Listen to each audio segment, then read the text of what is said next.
ಭಾರತದ ಪ್ರಧಾನಿ ನರೇಂದ್ರ ಮೋದಿ ಅವರು ಈಗ ಇಸ್ರೇಲ್ಗೆ ಭೇಟಿ ನೀಡಿದ್ದು ಇದು ಕೇವಲ ಒಂದು ದೇಶದ ಪ್ರವಾಸವಲ್ಲ, ಬದಲಾಗಿ ಇಡೀ ಪಶ್ಚಿಮ ಏಷ್ಯಾದಲ್ಲೇ ಭಾರತದ ಪವರ್ ಏನು ಅಂತ ತೋರಿಸಿಕೊಡೋ ರಾಜತಾಂತ್ರಿಕ ಮಾಸ್ಟರ್ ಪ್ಲಾನ್.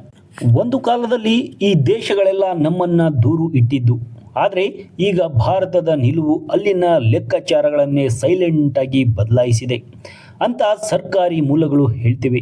ಜಾಗತಿಕ ಮಟ್ಟದಲ್ಲಿ ಭಾರತ ಈ ಹೊಸ ಖದರ್ ಹೇಗಿದೆ ಅಂತ ನೋಡೋಣ ಬನ್ನಿ. ಸೈಡ್ ಲೈನ್ನಿಂದ ಮೇನ್ ಸ್ಟೇಜ್ಗೆ ಎಂಟ್ರಿ ಕೊಟ್ಟಿರೋ ಭಾರತ ಹೇಗಿದೆ, ಅದರ ದಾರಿ ಅನ್ನೋದನ್ನು ನೋಡೋದಾದರೆ, ಒಂದು ಕಾಲವಿತ್ತು ಪಶ್ಚಿಮ ಏಷ್ಯಾದ ರಾಜಕೀಯದಲ್ಲಿ ಭಾರತವನ್ನು ಬರೀ ಒಬ್ಬ ಅಂದರೆ ದೂರದ ಆಟಗಾರನ ತರಹ ನೋಡ್ತಿದ್ರು. ಆದರೆ ಇವತ್ತಿನ ಕಥೆನೇ ಬೇರೆ. ನಮ್ಮ ನವದೆಹಲಿ ಈಗ ಆ ಭಾಗದ ಅತ್ಯಂತ ಸ್ಟ್ರಾಂಗ್, ಸ್ಥಿರ ಮತ್ತು ಯಾರಾದರೂ ಕಣ್ಣು ಮುಚ್ಚಿ ನಂಬಬಹುದಾದ ಒಂದು ಪವರ್ಫುಲ್ ಶಕ್ತಿಯಾಗಿ ಬೆಳೆದು ನಿಂತಿದೆ. ನಮ್ಮ ವಿದೇಶಾಂಗ ನೀತಿ ಈಗ ಎಲ್ಲರ ಕಣ್ಣು ಕುಕ್ಕುವಂತಿದೆ. ಯಾರ ಪರವೂ ಇಲ್ಲ, ಎಲ್ಲರಿಗೂ ಬೇಕಾದವರು ನಮ್ಮ ಭಾರತ. ಅಂದರೆ ಅಲ್ಲಿನ ನೆರೆಹೊರೆ ದೇಶಗಳಲ್ಲಿ ಯಾವಾಗಲೂ ಕಿತ್ತಾಟ, ಗುಂಪುಗಾರಿಕೆ ಇದ್ದೇ ಇರುತ್ತೆ. ಆದರೆ ಭಾರತ ಮಾತ್ರ ಯಾವುದೇ ಪಕ್ಷಪಾತ ಮಾಡದೆ ಎಲ್ಲರ ಜೊತೆಯೂ ಕೂತು ಮುಕ್ತವಾಗಿ ಮಾತನಾಡಬಲ್ಲ ತಾಕತ್ತನ್ನು ಬೆಳೆಸಿಕೊಂಡಿದೆ. ಕಚ್ಚಾಡಿಕೊಳ್ಳೋ ದೇಶಗಳ ಮಧ್ಯೆ ಭಾರತ ತನ್ನನ್ನು ತಾನು ನ್ಯೂಟ್ರಲ್ ಅಂದರೆ ತಟಸ್ಥ ಮತ್ತು ಅಷ್ಟೇ ನಂಬಿಕಸ್ಥ ದೇಶ ಅಂತ ಜಗತ್ತಿಗೆ ಪ್ರೂವ್ ಮಾಡಿದೆ. ಅಂದರೆ ಜೋರ್ಡಾನ್ ಓಮನ್ ಟ್ರಿಪ್ನ ಅಸಲಿ ಸೀಕ್ರೆಟ್ ಏನು ಅಂತ ನೋಡೋದಾದರೆ, ಭಾರತದ ಈ ಪವರ್ಫುಲ್ ಗೇಮ್ ಈಗ ಶುರುವಾಗಿದ್ದಲ್ಲ. ಕಳೆದ ಡಿಸೆಂಬರ್ನಲ್ಲಿ ಪ್ರಧಾನಿ ಮೋದಿ ಜೋರ್ಡಾನ್ ಮತ್ತು ಓಮನ್ಗೆ ಹೋಗಿ ಬಂದರು.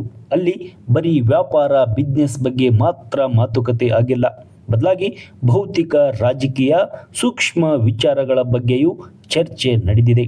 ಎಷ್ಟೇ ಭಿನ್ನಾಭಿಪ್ರಾಯಗಳಿದ್ರೂ ಭಾರತ ಪ್ರಾಮಾಣಿಕವಾಗಿ ಮಾಡುತ್ತದೆ ಅನ್ನೋ ಇಮೇಜ್ ಅಲ್ಲಿ ಬಿಲ್ಡ್ ಆಗಿದೆ. ಅಂದರೆ ಜನವರಿಯಲ್ಲಿ ಶುರುವಾಯಿತು ಅಸಲಿ ರಾಜತಾಂತ್ರಿಕ ಖೇಲ್. ಜನವರಿ ತಿಂಗಳಂತೂ ಭಾರತದ ಡಿಪ್ಲೊಮಸಿ ಹೈ ವೋಲ್ಟೇಜ್ ಆಗೇ ಇತ್ತು. ಪಶ್ಚಿಮ ಏಷ್ಯಾ ಬೇರೆ ಬೇರೆ ದೇಶಗಳ ವಿದೇಶಾಂಗ ಮಂತ್ರಿಗಳು ಫಿದಾ ಆಗಿ ದೆಹಲಿಗೆ ಬಂದು ಮೀಟಿಂಗ್ ಮಾಡಿದರು. ಅದೇ ಟೈಮಲ್ಲಿ UAE ಅಧ್ಯಕ್ಷ ಶೇಖ್ ಮೊಹಮ್ಮದ್ ಬಿನ್ ಜಾಯದ್ ಅಲ್ ಸನ್ಯಾಹಿ ಕೂಡ ಭಾರತಕ್ಕೆ ಬಂದು ಇಂಧನ ಭದ್ರತೆ, ಟೆಕ್ನಾಲಜಿ, ಇನ್ವೆಸ್ಟ್ಮೆಂಟ್ ಅಂದರೆ ಈ ಥರದ ಕೆಲವೊಂದಿಷ್ಟು ಭರ್ಜರಿ ಮಾತುಕತೆ ನಡೆಸಿದರು. ಇಸ್ರೇಲ್ ಅರಬ್ ನಡುವೆ ಮೋದಿಯವರ ಬ್ಯಾಲೆನ್ಸಿಂಗ್ ಏನು ಅಂತ ನೋಡೋದಾದರೆ, ಈಗ ಮೋದಿ ಇಸ್ರೇಲ್ ನೆಲದಲ್ಲಿದ್ದಾರೆ. ಇಸ್ರೇಲ್ ಜೊತೆಗೆ ನಮಗೆ ರಕ್ಷಣೆ ಮತ್ತು ಟೆಕ್ನಾಲಜಿ ವಿಚಾರದಲ್ಲಿ ಫೆವಿಕಾಲ್ನಂತಹ ಬಾಂಡಿಂಗ್ ಇದೆ. ಅಚ್ಚರಿ ಅಂದರೆ ಒಂದು ಕಡೆ ಇಸ್ರೇಲ್ ಜೊತೆ ಇಷ್ಟು ಕ್ಲೋಸ್ ಆಗಿದ್ರು, ಇನ್ನೊಂದೆಡೆ ಜೋರ್ಡಾನ್, ಒಮನ್, UAE ತರಹದ ಪ್ರಮುಖ ಅರಬ್ ರಾಷ್ಟ್ರಗಳ ಜೊತೆಗೂ ಭಾರತ ಮಸ್ತ್ ರಿಲೇಷನ್ಶಿಪ್ ಮೇಂಟೈನ್ ಮಾಡಿದೆ. ಈ ಬ್ಯಾಲೆನ್ಸಿಂಗ್ ಟ್ರಿಕ್ ಭಾರತ ತಾಕತ್ತನ್ನು 100 ಪಟ್ಟು ಹೆಚ್ಚಿಸಿದೆ. ಅಂದರೆ ಅರಬ್ ನಾಡಿನಲ್ಲಿ ಭಾರತಕ್ಕೆ ಸಿಕ್ತು ಸಲಾಂ. ಅಂದರೆ ಕಳೆದ ಕೆಲವು ವರ್ಷಗಳಿಂದ ಪಶ್ಚಿಮ ಏಷ್ಯಾದ ಹಲವಾರು ದೇಶಗಳು ನಮ್ಮ ಪ್ರಧಾನಿಗೆ ನಮ್ಮ ದೇಶದ ಅಂದರೆ ತಮ್ಮ ದೇಶದ ಅತ್ಯುನ್ನತ ಪ್ರಶಸ್ತಿಗಳನ್ನು ಕೊಟ್ಟು ಸನ್ಮಾನಿಸಿದೆ. ಇದು ಸುಮ್ಮನೆ ರಾತ್ರೋರಾತ್ರಿ ಆಗಿದ್ದಲ್ಲ. ನಮ್ಮ ಫಾರಿನ್ ಪಾಲಿಸಿ ಅಂದರೆ ವಿದೇಶಾಂಗ ನೀತಿ ನಿರಂತರವಾದ ಮಾತುಕತೆ ಮತ್ತು ಲೆಕ್ಕಾಚಾರದ ಕಾರ್ಯತಂತ್ರದ ರಿಸಲ್ಟ್ ಇದು ಅಂತಾರೆ ರಾಜಕೀಯ ಪಂಡಿತರು. ಜಾಗತಿಕ ವೇದಿಕೆಯಲ್ಲಿ ನಾವೀಗ ಕಿಂಗ್ ಮೇಕರ್ಸ್. ಮೋದಿಯಿಂದ ಈಗ ಭಾರತ ಕಿಂಗ್ ಮೇಕರ್ ಆಗಿರೋದು. ಜಗತ್ತಿನ ಅತಿ ಸೂಕ್ಷ್ಮ ಮತ್ತು ಸದಾ ಟೆನ್ಷನ್ ಇರೋ ಪಶ್ಚಿಮ ಏಷ್ಯಾ ರಂಗಭೂಮಿಯಲ್ಲಿ ಭಾರತ ಈಗ ಬರೀ ಪ್ರೇಕ್ಷಕನಾಗಿ ಉಳಿದಿಲ್ಲ, ಆಟದ ದಿಕ್ಕನ್ನೇ ಬದಲಿಸುವ ಗೇಮ್ ಚೇಂಜರ್ ಆಗಿ ದೃಢವಾಗಿ ಮೇಜಿನ ಮೇಲೆ ಕೂತು ತೀರ್ಮಾನ ತಗೊಳ್ಳೋ ಲೆವೆಲ್ಗೆ ಬೆಳೆದು ನಿಂತಿದೆ.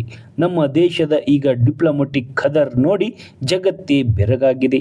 ಮೋದಿಯ ಖದರ್ ನೋಡಿ ಕೂಡ ಅಂದರೆ ಮುಸ್ಲಿಮ್ಸ್ ರಾಷ್ಟ್ರಗಳಾದ ಪಾಕಿಸ್ತಾನ್ ಈ ಥರದ ಹೇಡಿ ದೇಶಗಳು ನಮ್ಮ ಮೋದಿಗೆ ಸಲಾಂ ಹೊಡೆಯೋ ಲೆಕ್ಕಾಚಾರ ಇಟ್ಟುಕೊಂಡಿದೆ. ಯಾಕಂತಂದರೆ ಮೋದಿಯ ಖದರ್, ಭಾರತದ ಖದರ್ ಮತ್ತು ಭಾರತದ ವಿದೇಶಾಂಗ ನೀತಿಯ ಖದರ್ ಕೂಡ ಹಂಗೆ ಇದೆ. ಕೆಲವೊಂದಿಷ್ಟು ದೊಡ್ಡ ರಾಷ್ಟ್ರಗಳು ನಮ್ಮ ಭಾರತದ ಮುಂದೆ ತಲೆಬಾಗ್ತಿವೆ.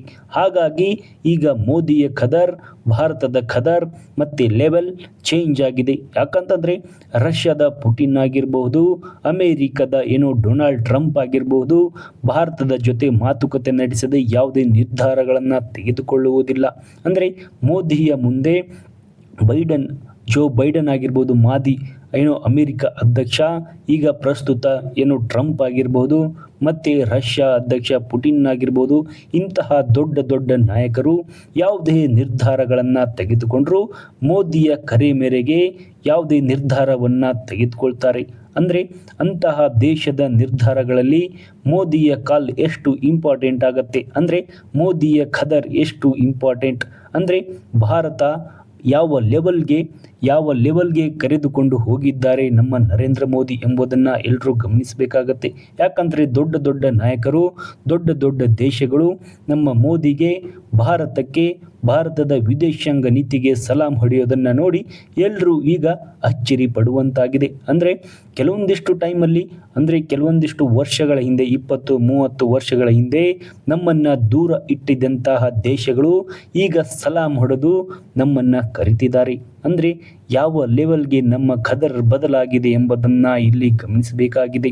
ಮೋದಿ ಖದರ್, ಭಾರತದ ಖದರ್ ಜೊತೆಗೆ ನಮ್ಮ ವಿದೇಶಾಂಗ ನೀತಿಯ ಬಗ್ಗೆ ಕೂಡ ಈಗ ಎಲ್ಲ ದೇಶಗಳು ಮಾತನಾಡುವಂತಾಗಿದೆ. ಎಲ್ಲರ ಮೆಚ್ಚುಗೆಗೆ ಪಾತ್ರವಾಗಿರುವಂತಹ ಭಾರತ ಮತ್ತು ನರೇಂದ್ರ ಮೋದಿ ಈಗ ನಮ್ಮ ಭಾರತದ ಮೆಚ್ಚುಗೆಗೂ ಕೂಡ ಪಾತ್ರರಾಗಿದ್ದಾರೆ. ಈ ಮಾಹಿತಿ ಇಷ್ಟವಾಗಿದ್ದರೆ ನಮ್ಮನ್ನು ಸಬ್ಸ್ಕ್ರೈಬ್ ಮಾಡಿ, ಫಾಲೋ ಮಾಡಿ, ಶೇರ್ ಮಾಡಿ, ಸಪೋರ್ಟ್ ಮಾಡಿ. Thank you.